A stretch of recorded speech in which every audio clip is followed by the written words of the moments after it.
light to the summit of the G77 and China held in Havana. Let's listen to the statement of Sangaré Yaou, Minister of Foreign Affairs of the Republic of Niger. Republic of Cuba, President of G77 and China. Excellencies, ladies and gentlemen, heads of states and governments, heads of delegations, ladies and gentlemen. It is great honor for me myself, Mr. President, to express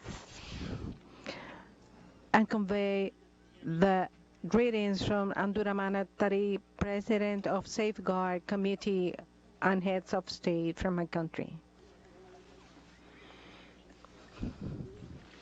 I would like as well to congratulate you for being the President of G77 and China and for organizing this important summit at times when most of the member countries of our group has been impacted by COVID-19 pandemic, are also going through the disastrous consequences of a world order which is unbalanced. Before I go on, I believe it's my duty to present our condolences on behalf of our people to Morocco and Libya. Excellencies, Mr. President, the topic you have selected to lead this summit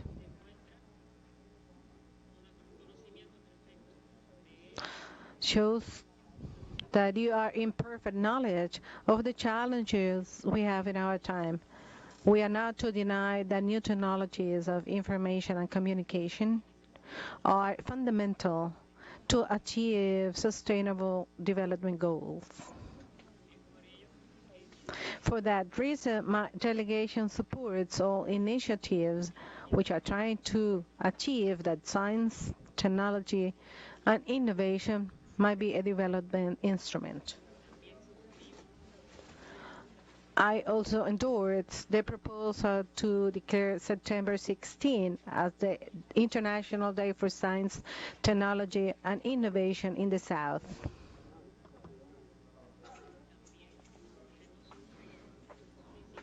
And we would like, likewise, to request the United Nations Secretary General to organize a high-level meeting about science, technology, and innovation in the context of the 28th session of the United Nations General Assembly. These initiatives shall be seeking for the reduction of injustice and differences of the present international world order.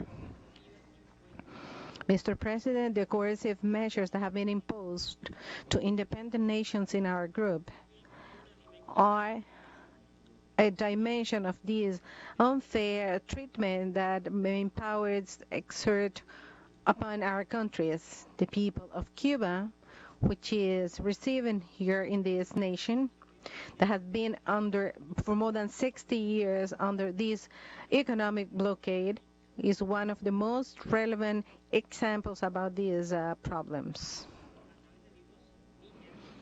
Through my voice, Niger would like to reiterate to Cuba all its solidarity and the robust condemn to the blockade. So we also advocate for the elimination of that blockade. Ladies and gentlemen, I would like, if you allow me, to have some words about what is happening in my country.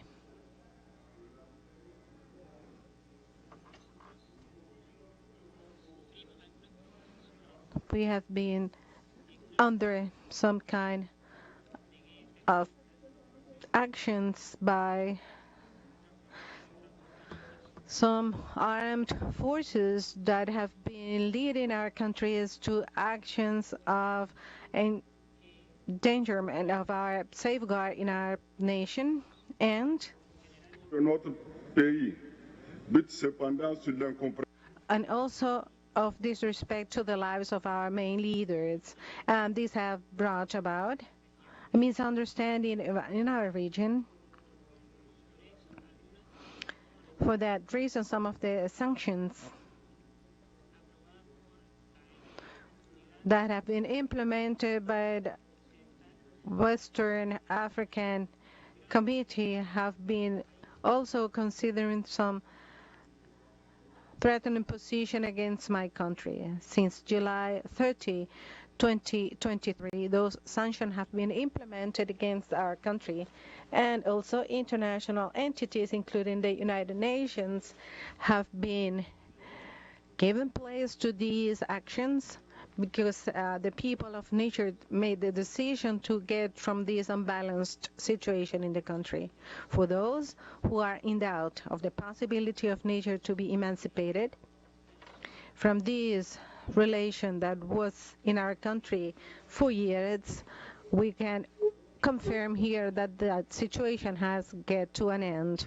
These are times to face that imbalanced situation in our country, and our mission is much more important at this point.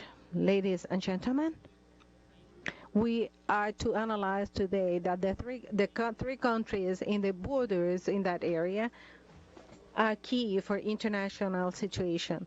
These three countries are playing a very relevant role today in the international context with the existence of raw material in those three nations. We are determined to develop a project to support science, technology, and innovation.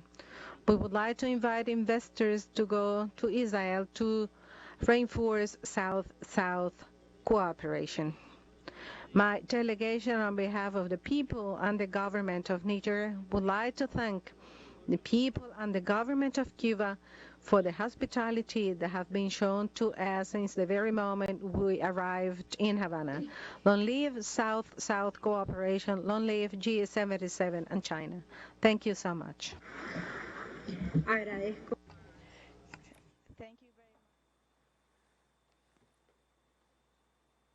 We were listening to the statement of Sangaré Yaou, Minister of Foreign Affairs of the Republic of Niger. He congratulated the President of Cuba and the people for his hospitality, for organizing the event, and more breaking news coming up. Stay with us.